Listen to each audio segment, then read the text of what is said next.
Hi, everyone, and welcome to this broadcast. Mark DeJesus here.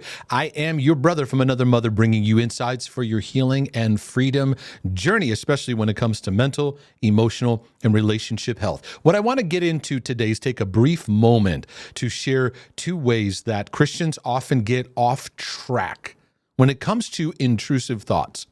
Now, in the battleground of OCD, it often comes down to thoughts that are intrusive. They invade and they come in and they bring about a sense of anxiety, a sense of conflict, a sense of guilt, a sense of, I must do something about it. It creates a sense of disturbance within us. If you're familiar with my OCD material work, you know I talk a lot about this disturbance that often happens. Well, there's two things that take place that Christians often do when they have intrusive thoughts that then gets them off track and doesn't help them. I want to ask you if you feel like you fall into this in your own journey.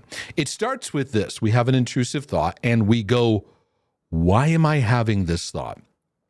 We begin to start moving into interrogating the thought, and we go down two pathways. The first one is you search for the sinful or demonic trail of the origin of this thought. You say, this must have some kind of root somewhere in me. This must mean something about me. This must mean something about my character. This means some kind of sin that actually wants this thought. So you begin interrogating and introspecting and looking.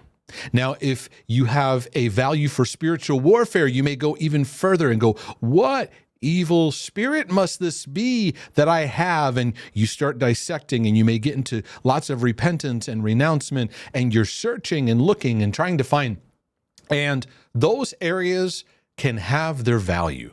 But when it comes to using that for intrusive thoughts, for these disturbing thoughts that fly in, they lead us into further bondage and further spiraling because we go down all these rabbit trails and we're trying to investigate these thoughts. A lot of times what happens is the thoughts that arrive are the opposite of what we actually want. We have certain values that of integrity, of character, of purity, of having a strong relationship with God that are good values, but they're under pressure. OCDers have a lot of perfectionistic pressure. So they often become vulnerable to self-sabotaging thoughts that are the opposite, worst case scenario, because they are under internal pressure in how they relate to God, how they relate to themselves, and how they relate to life. So when the thought comes, they start searching. This must mean something.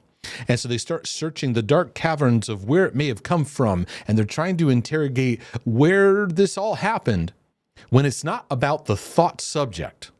It's actually about how they relate to their thoughts, because they're very perfectionistic, very hard on themselves, and they don't have a healthy relationship with their thoughts, and they come under fear and guilt a lot. Unconditional love is very foreign to them. So that's actually where the work needs to be done. But instead, they get sucked into focusing on the subject and trying to interrogate. That's the first thing. The second thing we fall into is we think God might be saying something with this thought. And this is where we put the ominous title over this. God is speaking to me. And often what it reveals is we think that God is the loudest voice. We often think, and I thought this for a long time, the anxious feelings that I have must mean God is saying something. So we equate fear and anxiety with God speaking. Or there's a sense of guilt. Oh, I feel bad. This disturbance of guilt. And we equate God as always being somewhere in the vicinity of influencing that thought. Or even confusion. We'll think that this confusion means God is saying something. We attach a God label to it. And now it empowers it even more to further torment us. And so then we start doing things like praying or checking or repenting or re-praying or confessing or looking for reassurance or ruminating or spinning or dissecting or cleaning or checking or fixing or checking again and checking to try to get ourselves in a place where we are attacking this thought correctly. If God's saying something, I've got to make sure. What if God is saying something? So the doubt and fear begin to combine in. And really, the problem is not the problem. It's really the person under this battleground has a poor relationship with fear. They often do what fear says. And we listen to fear. And then we sometimes feel that God is saying something in this. We can become very superstitious, right? We have these equations we create that's very superstitious of how we think God is talking. And so our compulsive behaviors reinforce this thing. So now it becomes a very big danger zone subject. I better do what this is saying or else. It hijacks this inner alarm system within us of fight or flight, where now we're in the state where that subject really needs to be solved or else. We're at the battleground for an OCDer is actually how much fear influences how they react to thoughts. And it's an invitation to learn how to relate to themselves, how to relate to God in his love.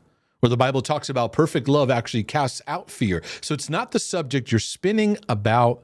It's actually fear's influence that's getting you off kilter. It distorts and it causes us to overreact to a thought that needs to simply just pass on through.